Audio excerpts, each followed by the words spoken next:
Acara ini dipersembahkan oleh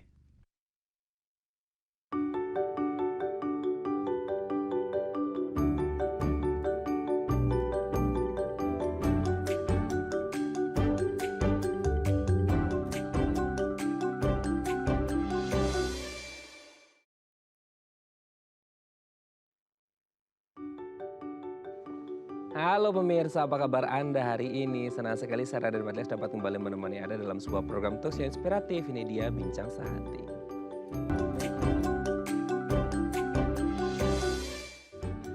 Ya pemirsa, paparan sinar matahari itu kan penting ya untuk kesehatan tubuh kita. Untuk mencukupi apa? Kebutuhan akan vitamin D dan penyerapan kalsium dalam tubuh. Tapi sayang banget ya, maksudnya kalau kita di kota-kota besar, kita banyak yang ke sekolah gitu ya, ke kampus, ke kantor, akhirnya nggak bisa jemuran di pagi hari. Akhirnya apa? Udah nggak bisa jemuran, konsumsi vitamin D-nya juga kurang, baik dari makanan atau minuman, plus penyerapan kalsiumnya juga nggak bagus. Terus gimana dong untuk mencukupi kebutuhan vitamin D dan penyerapan kalsium? Anda jangan khawatir. Anda bisa lihat ya di meja kita sekarang, ini ada Vitalbon. Nah, Vitalbon ini hadir untuk menjawab kebutuhan Anda. Vitalbon merupakan suplemen kombinasi antara kalsium, vitamin D2, vitamin K2, dan dilengkapi dengan magnesium, selenium, serta zinc. Wah, banyak banget ya, keren ya. Cukup dengan mengonsumsi 1 kapsul aja nih per hari, sudah dapat menjaga kesehatan tulang dan juga meningkatkan kekebalan tubuh kita. Jadi kalau Anda ingin mendapatkan asupan vitamin D yang cukup dengan kalsium yang cukup juga, kalau Anda sibuk, Vitalbon is the answer ya. Jawabannya adalah Vitalbon. Oke, nah hari ini kita akan membahas bagaimana sih cara mencegah osteoporosis, terutama kalau kita ngomongin vitamin D dan juga kalsium. Nah untuk membahasnya telah hadir bersama kami di studio Bincang Sehati, ada Dr. Husein Ahmad Bajri, MD PhD, praktisi, dan founder Holistic Integrated Hospital. Selamat pagi Dr. Husein, apa kabar? Selamat pagi, kabar baik. Kabar baik. Nah ini kayaknya topik yang menarik banget nih ya dok ya. Kenapa? Karena apalagi di masa pandemi kemarin dan sekarang masih tersisa gitu ya. Kita ngerti bahwa kebutuhan vitamin D itu sangat penting. Gimana orang itu harus menjaga kesehatan tulang. Gimana mereka harus jemuran di pagi hari gitu ya. Jadi kayak aku harus mendapatkan asupan vitamin D yang cukup, caranya jemuran. Tapi kan aku ngantor gitu ya, work from office lagi sekarang kan. Jadi kayak udah nggak sempet lagi. Gimana sempat berangkat subuh, habis sholat subuh langsung berangkat, pulang malam. Jadi kayak nggak kenal sama matahari gitu. Nah kalau kita ngomongin tentang kesehatan tulang yang disupport sama vitamin D, sebenarnya gimana sih cara menjaga kesehatan tulang? Apalagi kalau kita kaitkan dengan vitamin D dan juga kalsium nih dok. Baik, sinar matahari merupakan salah satu sumber utama yang menstimulasi tubuh untuk memproduksi vitamin D. Okay. Sebenarnya aslinya di bawah kulit, di subkutis kulit tubuh kita, itu tubuh kita memiliki pabrik vitamin D. Maka dengan kontak sinar matahari, harus secara langsung pada kulit, nah sinar matahari itu akan menstimulasi pabrik yang sudah ada dalam tubuh untuk memproduksi vitamin D. Maka sebenarnya setiap orang disarankan 30-40% bagian kulit tubuhnya itu bersentuhan dengan sinar matahari secara langsung paling tidak 15 menit sampai 30 menit per hari. Per hari? Cuma kan persoalannya tidak semua orang punya kesempatan untuk rajin berjemur sinar matahari. Betul. Maka perlu kita catat ketika di era pandemi COVID-19, justru kita melihat di kampung-kampung para petani yang hampir setiap hari berjemur dengan sinar matahari. Itu bagi mereka itu tidak pernah takut terhadap COVID, dan kadang di kampung-kampung seolah-olah COVID itu hanya didengar melalui televisi saja. Betul. Bahkan saya pernah datang ke satu kampung menanyakan tentang kehebohan COVID di kampung. Dia bilang, kami sih biasa saja, hidup kami gini-gini aja ya, mereka aman-aman aja ya. Tidak terlalu heboh dengan menggunakan masker, kemudian seperti jadi kehidupan sederhana. Kalau kita lihat seperti itu, ternyata rahasianya kontak rutin dengan sinar matahari termasuk salah satu upaya yang sangat penting untuk mencegah tidak hanya dari resiko osteoporosis, tetapi resiko dari terjangkit berbagai penyakit, termasuk berbagai penyakit infeksi. Oh, dari vitamin D yang support ya, distimulus sama sinar matahari juga ngomongin juga penyakit infeksi ya, bisa masuk ke situ ya? Oh jelas. Satu hal yang perlu kita sadari bahwa sumber vitamin D itu ada 3 yang paling prinsip. Yang pertama dan utama tetap sinar matahari. Yang kedua adalah makanan. Yang ketiga suplemen. Cuma yang perlu kita perhatikan, di pasaran ini ribuan jenis food supplement beredar. Dan di atas 75% food supplement itu based on synthetic vitamin. Sintetik. Betul. Jadi vitamin sintetis, menurut penelitian di Inggris, dilakukan penelitian kepada 2 kelompok manusia yang usia dan kondisi kesehatan tubuhnya sama. Yang satu kelompok diberikan berbagai vitamin sumber sintetik, yang satu kelompok di bagian dari yang sumber bahan alam. Organik dan based on natural. Wow, Hasil dalam jangka pendek, keduanya menunjukkan manfaat yang sama.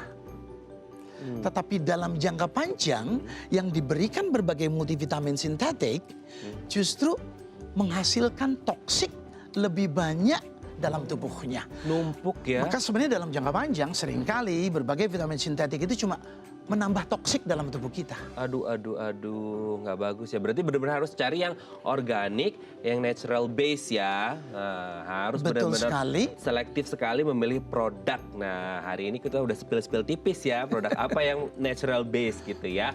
Nah, Dok, kalau kita ngomongin tentang menjaga kesehatan tulang, mencegah osteoporosis dan lain sebagainya, kan sering disebutin, kenapa sih kombinasi ya triple nih ya antara kalsium, D2, K2 itu kayak kombinasi yang paling klop banget gitu ketika kita ngomongin entah itu dari makanan atau suplemen untuk menjaga kesehatan tulang kita.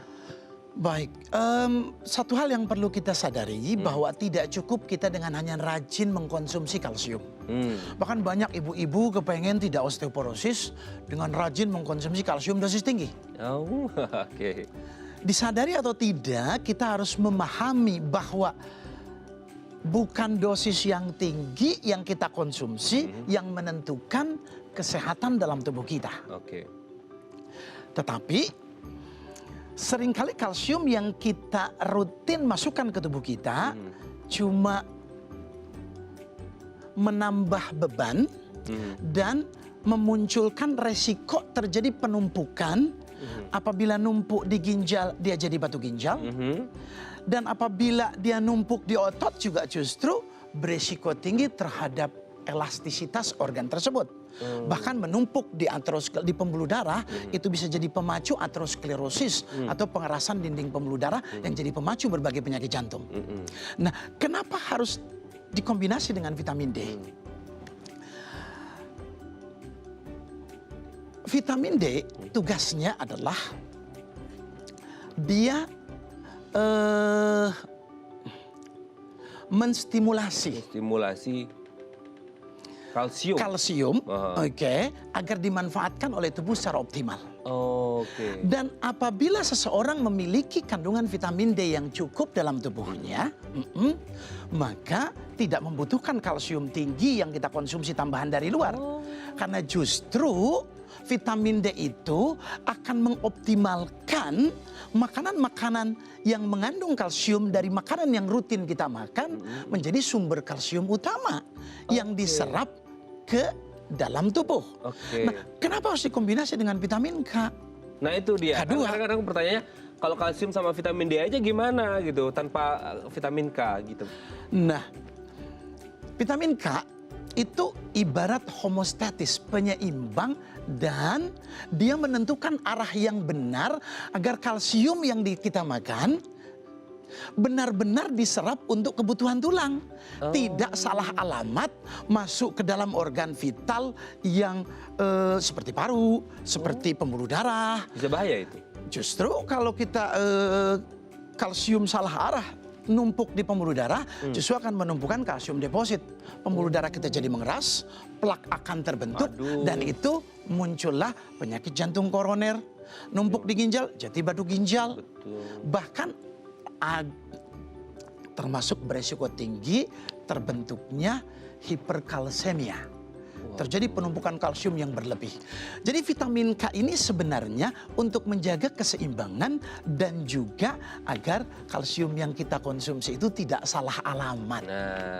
Karena kebutuhan utamanya kan untuk menjaga densitas tulang kita tetap kuat dan stabil. Nah itu dia, yang menarik juga adalah vitamin K. Kenapa yang akhirnya vitamin K2 gitu? Kenapa nggak K1? Bedanya apa? Nanti kita bahas ya dok setelah break ini. Kayaknya cepet banget waktu berlalu ya dok ya.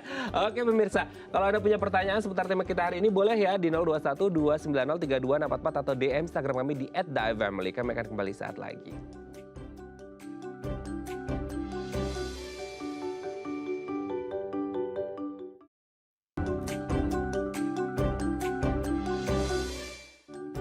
Baik, Anda masih bersama kami di Bincang Sehati. Kita masih membahas tema kita hari ini.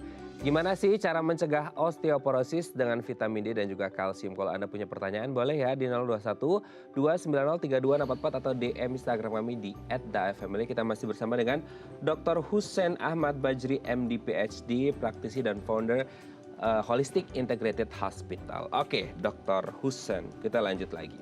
Tadi sempat nanya, apa bedanya K1 dengan K2 gitu? Vitamin K1 dan K2 dan kenapa digabungin juga dengan D2 bukan dengan D3 atau dibalik gitu? Atau gimana kombinasi dari kedua hal tersebut? Baik, perbedaan K1 dan K2 itu lebih kepada rantai sampingnya yang berbeda. Di mana K2 rantai sampingnya lebih panjang. Dan itu apabila kita konsumsi, maka di dalam darah dia bisa bertahan lebih lama berhari-hari. Sedangkan vitamin K1 rantainya tidak sepanjang K2 dan di dalam darah dia hanya bertahan beberapa jam. Maka optimalisasi manfaat ketika kita konsumsi jelas berbeda. Kemudian vitamin D2 dan D3. Nah, lalu apa bedanya vitamin D2 dan vitamin D3? Nah, yang membedakan adalah dari sumbernya. Oh, sumbernya. Ya. Kalau vitamin D2 itu didapat dari sumber kebanyakan tumbuh-tumbuhan. Tumbuh-tumbuhan. Jadi bagi orang yang vegan atau vegetarian yang tidak mau mengkonsumsi sumber dari hewani, maka dia harus mengambil yang vitamin D2. D2. Nah, sedangkan vitamin D3 itu umumnya diambil dari sumber hewani. Oh, berarti untuk vegetarian atau vegan cocoknya adalah produk yang mengandung D2. Ingat betul. ya, jadi harus benar-benar cari tahu produk suplemen yang mengandung D2 ya. Benar. Dan hari ini kita udah tahu lah ya salah satunya ya dok ya. Oke, nah kalau ngomongin vitamin D gitu ya. Ini nggak tahu ya, selama pandemi kemarin ini jujur ya, maksudnya kayak banyak pro dan kontra ngomongin vitamin D. Kebutuhan vitamin D itu gimana sih gitu, kayak ada yang oh harus 5.000 IU, oh harus 10.000 IU, itu banyak banget dan harganya pasti so fantastic gitu. Nah sebenarnya kebutuhan pasnya orang itu di range berapa sih? Baik, satu hal yang kita harus belajar pintar, karena setiap orang harus belajar menjadikan tubuhnya dokter yang terbaik. Yes. Karena tubuh kita itu kalau diibaratkan mobil milik kita yang paling mahal. Betul. Dan setiap orang itu unik dan berbeda. Dan setiap orang itu punya nutrigenetik yang berbeda-beda. Dan yang menentukan berapa sih kebutuhan vitamin D untuk tubuh kita, itu bukan kata orang. Dan belum tentu juga kata dokter itu pasti benar. Oh gitu, Karena dokter bukan orang yang paling paham tentang tubuh kita. Kita sendiri. Jadi yang menentukan berapa besar kebutuhan vitamin D kita, tergantung faktor penyakit, tergantung konstitusi tubuh seseorang, bahkan usia juga menentukan, termasuk profesi. profesi. Orang yang misalkan profesinya di rumah kena AC, di kantor kena AC, olahraga sebeduk sekali, sinar matahari nunggu weekend doang. Kalau nggak kondangan. Jadi di situ yang menentukan kebutuhan kita berbeda-beda. Tapi tidak selalu dianggap benar bahwa kebutuhan vitamin D lebih tinggi pasti lebih baik untuk kita. Karena yang menentukan therapeutic range atau range memiliki dampak positif untuk mengobati dan memperbaiki tubuh kita bukan seberapa tinggi dosis vitamin D yang kita makan. Tetapi sejauh mana tubuh kita bisa mengoptimalkan pemanfaatannya. Oke. Satu hal yang perlu kita tahu bahwa vitamin D itu diproses di hati, lalu diaktifasi di ginjal. Dan apabila kelebihan vitamin D yang kita berikan ke tubuh tidak diperlukan oleh tubuh, justru itu akan mengganggu keseimbangan hormon paratiroid. Dan apabila hormon paratiroidnya terganggu dan tertekan, justru akan mengganggu homeostasis, keseimbangan kerja tubuh. Nah, itu dia, makanya harus mendapatkan produk yang mengandung pas semuanya ya, komposisinya tidak kekurangan dan juga tidak kelebihan gitu ya. Walaupun tidak bisa dosis yang sama berlaku untuk semua orang. Bah, itu dia ya. Jadi memang benar-benar harus customized lah ya gitu. Jadi kayak kita tahu bahwa kebutuhan seorang ini kebutuhan yang si A ini, si B ini gitu ya. Nah, kalau ngomongin salah satu faktor risiko tadi kan antara penyakit, yang maksudnya ada komorbid apa segala macam, salah satunya usia. Kira-kira di usia berapa sih orang perlu mengkonsumsi kayak makanan atau suplemen yang mengandung kalsium, vitamin D2 atau K2 gitu? Oke, kalau kita bicara pada usia berapa sebaiknya kita mulai mengkonsumsi tambahan vitamin D dari food supplement. Dan selalu nasihat saya, kalaupun kita harus menambah tambahan dari food supplement, cari yang sumbernya dari natural source. Oh, natural source. Karena sesuatu yang natural itu mudah diserap oleh tubuh, mudah diterima, resiko toksisitasnya kecil. Kalau kelebihan, tubuh juga akan membuangnya secara natural lebih mudah. Nah, oke, tidak ada toksik-toksik yang tersimpan, tersisa gitu ya. Karena, kembali kepada usia berapa, intinya apabila pola hidup seseorang itu bagus, misalkan seorang ibu yang baru melahirkan bayinya. Biasanya ibu-ibu ketika baru melahirkan itu akan menjaga pola makan yang baik. Ya, untuk menghasilkan air susu yang baik. Ya. Tetap anak 0 sampai 6 bulan itu air susu ibu tetap nutrisi yang terbaik. Ya. Tapi ada kekecualian. Anak yang tidak mendapatkan air susu ibu sejak usia 1 hari pertama atau beberapa hari kemudian. Betul. Maka kadang tambahan itu diperlukan. Oh iya. Lalu ketika usia kita sudah lanjut, apalagi dibarengi dengan komorbid berbagai penyakit. Yes. Apalagi gaya hidup kita juga jarang terkena sinar matahari langsung. Oke, dengan beban stres yang tinggi seperti kota Jakarta. Betul. Lalu gaya hidup yang kurang sehat. Karena disadari atau tidak, kualitas densitas tulang pada generasi penerus sekarang itu jauh lebih buruk ketimbang orang-orang tua kita yang lebih tua daripada kita. Ya, itu benar. Fakta itu. Jadi di rumah sakit kita kebetulan kita memiliki satu alat bioseluler diagnosa. Jadi bisa mendeteksi kondisi tubuh langsung kepada karakter dan kualitas sel dalam tubuh kita. Yang mencengangkan adalah hampir 95% lebih dari usia belasan sampai 20-25 tahun yang harusnya pada usia itu kualitas tulangnya paling prima. Nyatanya kualitas tulang anak-anak sekarang itu sama dengan usia 50-60 tahun. Usia muda, tulang lansia ya. Bahkan kita seringkali menemukan usia 60 tahun, densitas kualitas tulangnya jauh lebih baik daripada anaknya yang usianya 20 tahun. Waduh, berarti ada rahasia tersimpan ya yang di usia 60 tahun. Apa yang menyebabkan itu terjadi pada hari ini? Nah, itu nanti akan kita bahas di segmen selanjutnya ya dok ya.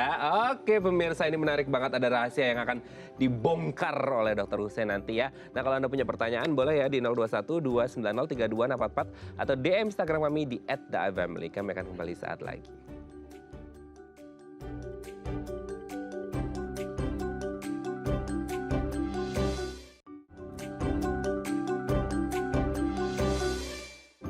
Baik, karena masih bersama kami di Bincang Sehati, kita masih membahas tema kita hari ini. Gimana sih cara mencegah osteoporosis dengan vitamin D dan juga kalsium? Nah, kalau Anda punya pertanyaan boleh ya di 021 290 3244 atau di Instagram kami di @theifamily. Kita masih bersama dengan Dr. Hussein Ahmad Bajri, MD PhD, seorang praktisi dan founder Holistic Integrated Hospital. Oke, Dr. Hussein, kita lanjut lagi. Tadi sempat kepotong ya. Ada yang usianya 20 tapi kesehatan tulangnya 60 lansia. Ada yang kebalikannya lansia tapi kesehatannya muda. Itu kenapa? Kalau kita lihat gaya hidup anak-anak kita sekarang. Oke. Mereka jauh daripada standar pola hidup sehat. Ya, betul, betul. Dan semakin modern gaya hidup kita, setiap kita itu terlalu jauh memahami tubuhnya sendiri. Iya, betul. Dan masyarakat menganggap sehat itu identik dengan rajin pergi ke dokter, rajin minum obat, tanpa memahami mobil tubuhnya sendiri. Iya, betul, betul, betul. Nah, kalau tubuh diberatkan mobil, bayangkan mobil yang punya 4 pintu, kalau jarang dipakai itu karatan. Tubuh kita itu punya 360 sendi. 360 sendi. Lalu berapa kali kita berolahraga dalam 1 minggu? Harusnya setiap orang tidak kurang dari 4 kali. Harusnya. Bahkan kalau punya waktu, olahraga itu targetnya bukan jadi champion. Tapi untuk kesehatan cukup setiap hari 30 menit. Nah, tapi kalau kita singgung sedikit, kenapa sih generasi penerus sekarang kualitas tulangnya jauh lebih rentan ketimbang orang-orang tua kita? Betul. Betul, itu betul. Apa yang kita makan coba? Anak kita sekarang hobi makan makanan instan, fast food, yang sumbernya dari ayam negeri, telur ayam negeri yang ayam itu dipaksa harus bertelur setiap hari. Aduh, kasihan ya. Dan isinya hormonal, dengan berbagai antibiotiknya dan lain sebagainya. Saya pernah berkunjung ke salah satu pabrik yang memproduksi ayam petelur. Saya kaget ketika ayam itu dipaksa dengan makanan yang dikemas sedemikian rupa untuk bisa bertelur setiap hari. Setiap hari? Setiap hari. Wow. Jadi setelah sekian minggu nggak produktif, ayam itu dipotong. Lalu saya perhatikan makanan yang diberikannya. Dan kita masuk itu harus disemprot dulu dengan antiseptik. Karena kalau ada satu ayam yang terjangkit penyakit, itu bisa puluhan bahkan ratusan ayam langsung kena dampaknya, cepat mati.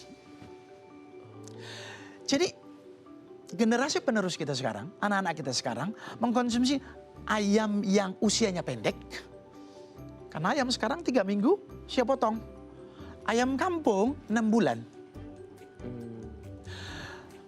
Makanan-makanan yang usianya pendek, telur usianya sehari, ayam 3 minggu, kita makan, usia sel dalam tubuh kita akan juga lebih cepat rusak.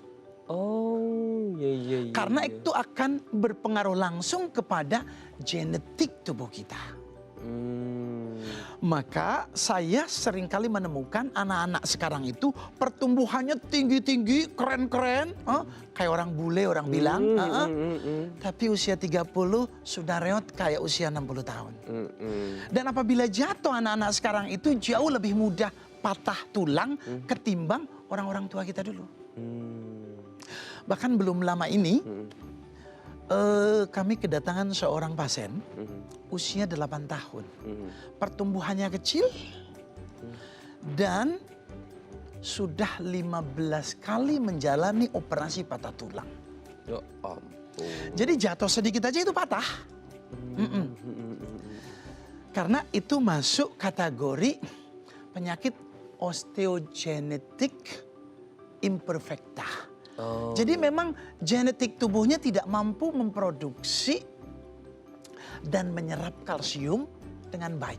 Nah, makanya dibutuhkan suplemen tambahan ya untuk membuat tulangnya lebih kuat ya. Maka orang-orang tua sekarang harusnya jangan hanya melihat kepada pertumbuhan badan anak. Oh keren, anakku tinggi besar, tapi dalamnya keropos. Maka mobil pun mobil antik kadang jauh lebih mahal ketimbang mobil baru yang tidak terawat. Betul. Nah, itu relate banget sih. Tapi maksudnya ketika kita ngomongin contoh kasus tadi yang usia 8 tahun ya, Dok ya. Ketika osteogenetik imperfecta gitu ya, mudah sekali rapuh, mudah sekali patah gitu kan tulangnya, seperti karena ya kita ngomongin vitamin D, kalsiumnya juga gitu kan, vitamin K-nya juga.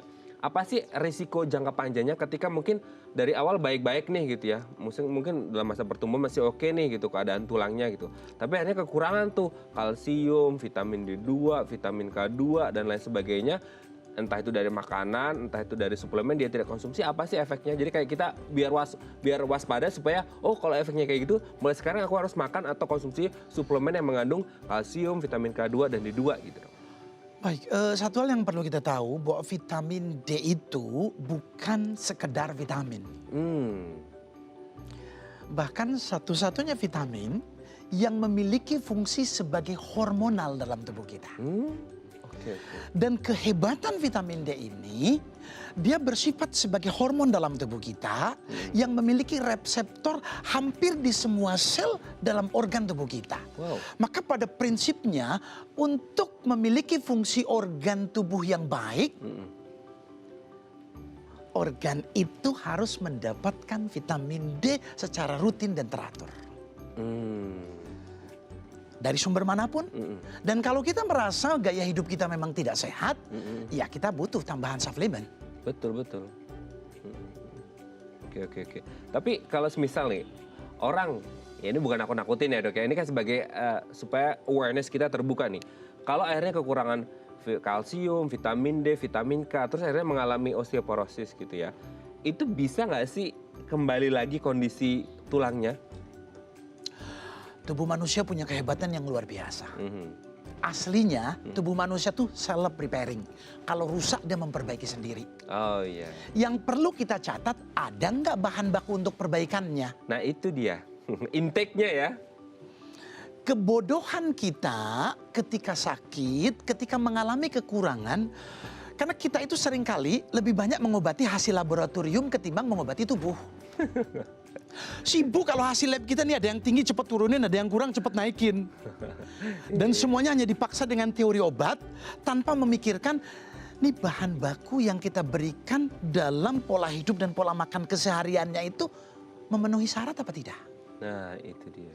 Karena sebagus apapun food supplement yang kita berikan ke tubuh kita, tanpa didukung dengan perbaikan pola hidup dan pola makan, apalagi kalau orang itu sudah secara genetik punya kelemahan pada densitas tulangnya, ya, pertumbuhannya tidak baik, harusnya dia harus lebih memperhatikan gaya hidupnya juga.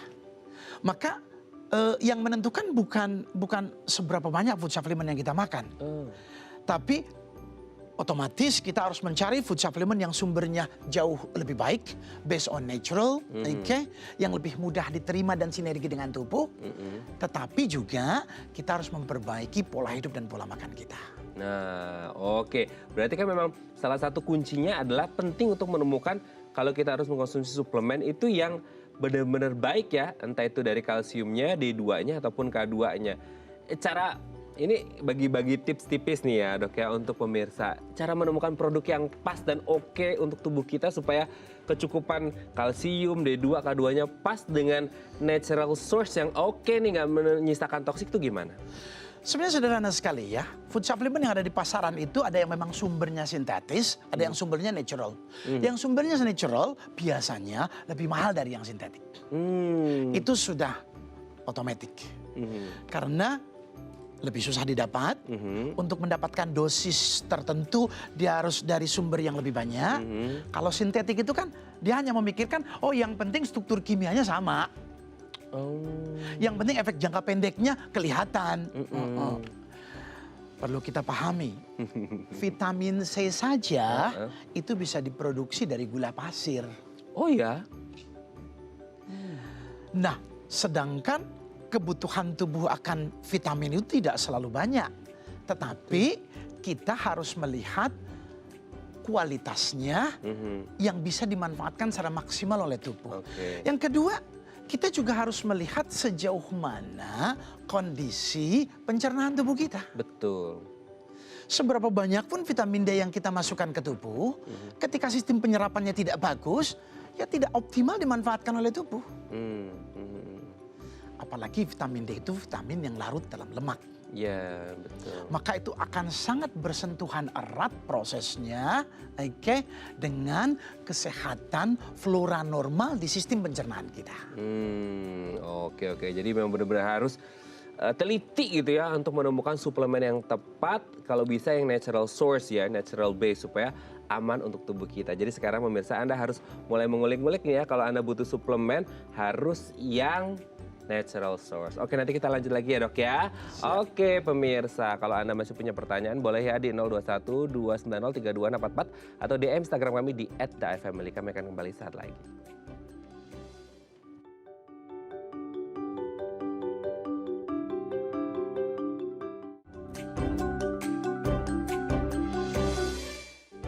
Baik, Anda masih bersama kami di Bincang Sehati. Kita masih membahas tema kita hari ini, gimana sih cara mencegah osteoporosis dengan mengonsumsi vitamin D dan juga kalsium. Kalau Anda punya pertanyaan boleh ya di 021 290 3244 atau di Instagram kami di @daifamily. Kita masih bersama dengan Dr. Hussein Ahmad Bajri MD PhD, seorang pendiri, praktisi dan juga pendiri Holistic Integrated Hospital. Oke dok, kita lanjut lagi ya. Nah ini kan tadi sempat ya selama break kita ngomong-ngomong tentang terapeutik dari vitamin D gitu. Itu gimana itu dok? Baik, agar memiliki dampak terapi untuk perbaikan tubuh, baik ketika sakit atau ketika sehat dia bisa mencegah kondisi tubuh dari berbagai penyakit, setiap orang harus memahami therapeutic effect vitamin D dan range-nya.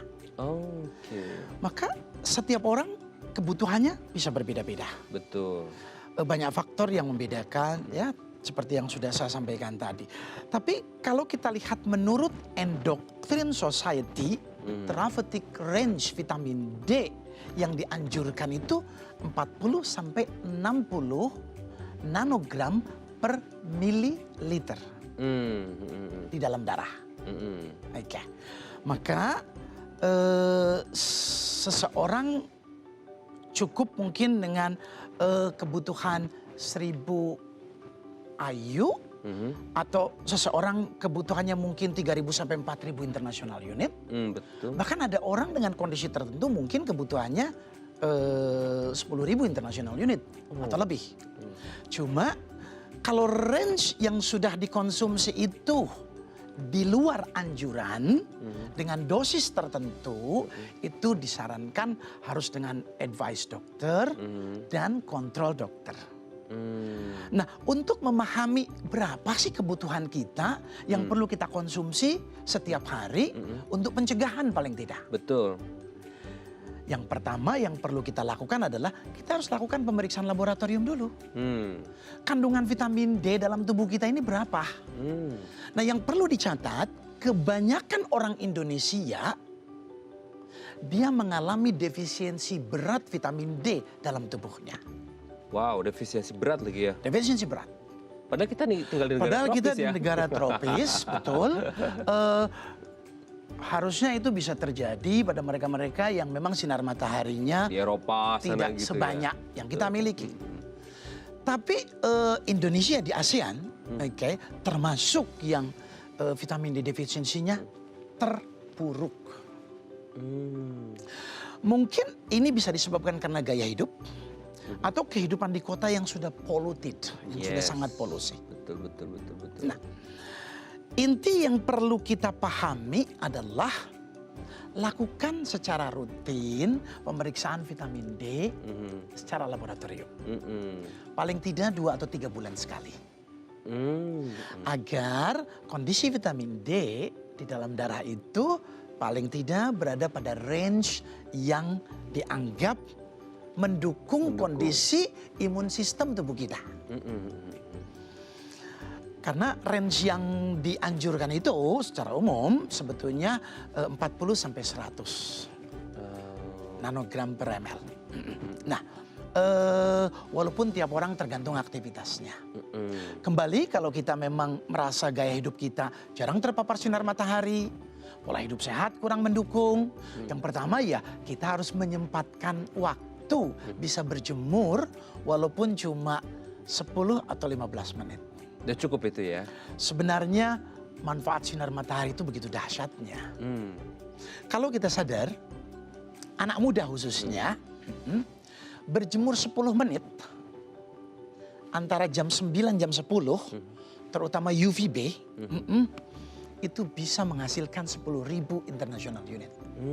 Hanya 10 menit saja. Itu berjemurnya tuh, sorry ya dok, maksudnya kayak pakai baju aja nggak apa-apa, atau kalau yang laki-laki harus topless gitu? Sebenarnya yang terbaik sih memang harus langsung terpapar ke kulit. Ke kulit ya, tanpa... Maka kalau laki-laki pakai celana pendek gitu ya. Kalau perempuan ya pakai baju tipis sambil ngumpet gitu ya. Nah yang jadi persoalan adalah wanita paling takut terpapar sinar matahari. Aku takut hitam nih dok. Aku udah skincare. Apalagi baru dipiling nih mukanya. Dipiling. Udah kayak... Biasanya ini mahal nih. Ya udah ngerebus ya itu merah gitu ya. Oke dok, sebelum lanjut ini ada DM Instagram ya. Silahkan. Aku mau bacakan nih. Oke, dari siapa nih ya? Aku bacakan. Dari Pak Anto nih ya. Dok, saya itu suka jogging pagi. Wih hebat nih ya. Karena katanya kan sinar matahari pagi itu bagus. Tapi kok kemarin saya sempat baca kalau sinar matahari sebelum jam 7 pagi malah bahaya ya, Bu? Sebelum jam 7 pagi katanya malah bahaya ya. Jadi sebenarnya sinar matahari yang aman jam berapa? Terima kasih. Oh, ini kayaknya banyak orang ya. Ini kayak apalagi selama pandemi kemarin, jadi banyak kontroversi. Yang jam berjemur tuh harusnya jam segini, jam segini. Ini masih tanda tanya gimana dok? Jadi sehebat apapun seorang dokter dan saintis, tidak ada yang paling pintar tentang tubuh manusia. Sehebat apapun seorang ahli pakar, semakin menyelam tentang kerumitan tubuh manusia semakin bingung. Maka tubuh manusia itu makhluk Tuhan yang paling rumit. Mesinnya paling rigid dan kita yang harus paling bijak merawatnya, memahaminya. Betul. Jadilah supir yang baik untuk mobil tubuh kita, intinya begitu. Betul. Persoalan sinar matahari pun itu kalau kita lihat di YouTube beragam. Ada yang mengatakan jam 10 itu yang paling baik. Yes. Nah sebenarnya sinar matahari ciptaan Tuhan itu selalu memiliki dampak positif. Ya, dari UVA, UVB, UVC itu masing-masing punya keunikannya sendiri-sendiri. Cuma yang dianggap bahaya itu UVC. Oke? Antara teorinya jam 12 ke atas atau jam 2 ke atas. Ketika puncak-puncaknya. Kalau saya selalu belajar berbicara dengan tubuh. Ketika tubuh merasakan sengatannya sudah tidak nyaman, kita harus berhenti. Karena over kena sinar matahari pun bukannya bagus. Ketika tubuh, kulit kita sudah meradang karena kelamaan dengan sinar matahari. Sunburn ya. Bukannya baik. Karena yang dibutuhkan oleh tubuh bukan sebanyak mungkin kita berjemur. Tetapi tidak benar kalau dikatakan sinar matahari pagi justru manfaatnya tidak bagus. Oh, sangat salah. Ya, sinar matahari pagi UVA memiliki dampak positif yang berbeda. Walaupun untuk mendapatkan stimulus vitamin D disarankan pada UVB pada jam 9 atau jam 10. Walaupun jam tidak jadi ukuran. Karena di negara pegunungan, misalkan di Bromo, sinar matahari sudah keluar dari jam 3 atau jam 4 pagi. Iya betul. Jam 3 pagi. Betul. Nah, di Jakarta beda lagi. Ya. Beda lagi. Maka kembali lagi, sebisa mungkin berjemur. Cuma kalau kita cuma bisa berjemur antara jam 7 sampai jam 9, kita disarankan berjemur lebih lama. Lamanya itu 2 kali lipat dari yang biasa. Boleh setengah jam sampai 1 jam tidak ada masalah. Tapi kalau sambil dia jogging kayak Pak Anto ini nggak apa-apa? Tetap masih mendapatkan manfaat yang luar biasa. Tapi kalau kita berjemur di atas jam 10 untuk mendapatkan UVB, jangan lebih dari 15 menit. Jangan lebih dari 15 menit. Ya. Wah, kemarin bahkan selama pandemi itu ada yang menyarankan antara jam 11 sampai jam 12 gitu ya. Yang jelas jangan lebih dari 15 menit ketika sinar matahari itu sudah memiliki dampak menyengat kepada kulit. Karena efek penyengatan itu sudah sensor mengatakan itu sudah tidak baik buat kulit disentuh lebih lama. Karena kelebihan dengan sinar matahari, apalagi UVC misalkan, itu bisa jadi pemacu kanker kulit. Dan berapa lamanya kebutuhan sinar matahari pun tiap orang berbeda-beda. Orang bule yang kulitnya tipis, itu sebentar dia bisa mendapatkan dampak maksimal. Oke. Tapi mereka ada bilang mau tanning.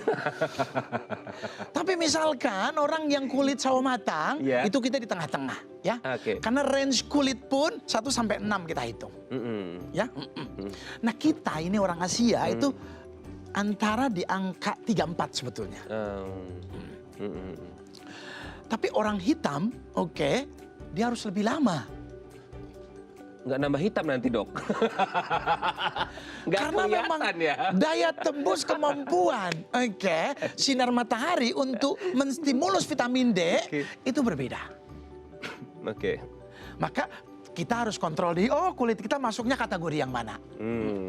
Tapi paling tidak untuk orang Indonesia setengah jam setiap hari itu udah cukup. Udah cukup ya. Oke, ini menarik banget ya. Tapi yang lebih menarik lagi adalah nanti akan kita bahas di segmen terakhir seputar natural source yang memang ramah kepada tubuh kita karena tidak menyisakan toksik. Berarti yang lebih mirip kalau kayak kehidupan sehari-hari kita, kalau natural source itu orang-orang vegetarian atau vegan ya. Nanti akan kita bahas di segmen terakhir ya, Dok ya. Oke pemirsa, kalau Anda masih punya pertanyaan boleh ya di 021 290 3244 atau di Instagram kami di @dafamily. Kami akan kembali saat lagi.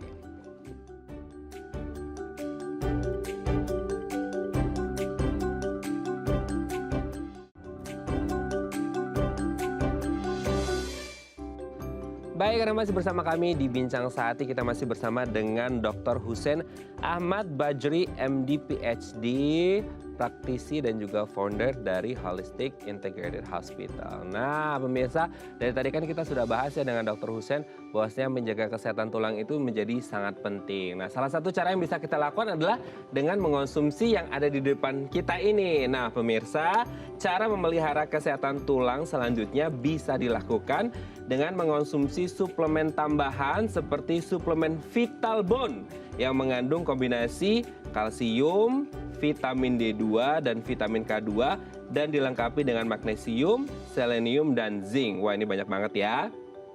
Cukup dengan 1 kapsul per hari akan dapat membantu menjaga kesehatan tulang dan juga meningkatkan kekebalan tubuh kita. Jadi kalau Anda ingin memiliki tubuh yang kuat, tulang yang kuat, tercukupi kebutuhan kalsium, vitamin D2, vitamin K2, segera beli banyak-banyak gitu ya Vital Bone yang ada di pasaran ya. Wah, ini penting sekali ya. Oke, Dr. Hussein, kita kembali lagi.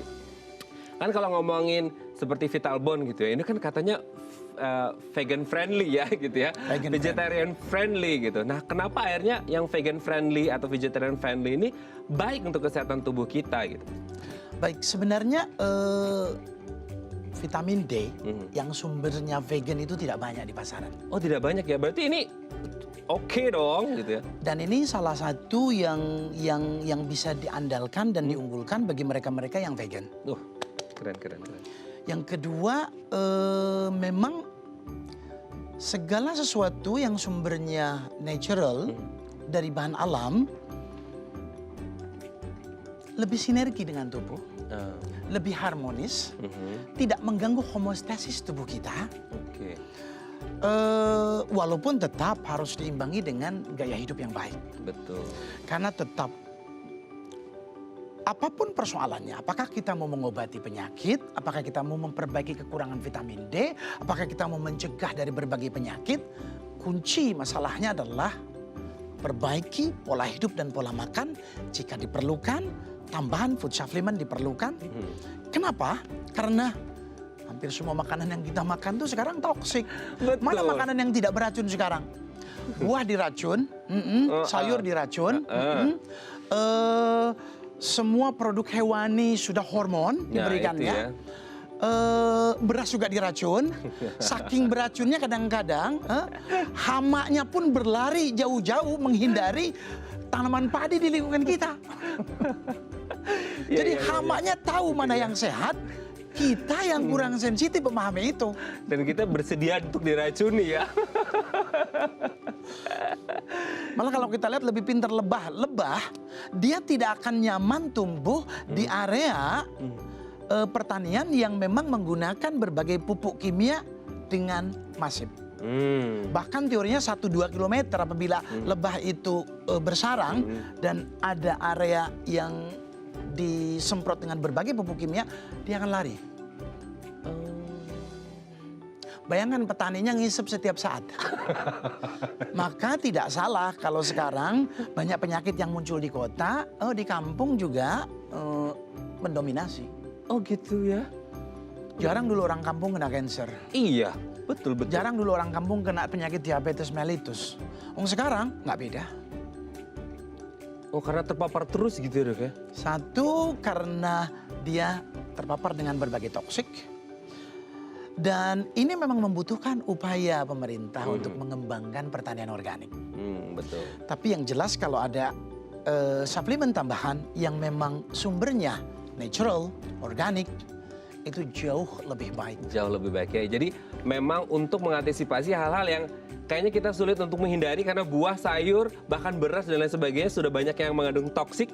Jadi kita mau tidak mau harus punya upaya untuk menyelamatkan diri kita, mobil kita ini dengan sesuatu yang natural source. Salah satunya yang bisa kita dapatkan untuk menjaga kesehatan tubuh dan tulang kita adalah Vital Bone gitu ya, Dok ya. Terima kasih Dok, hari ini sudah berbagi, kita mendapatkan pengetahuan yang sangat luar biasa.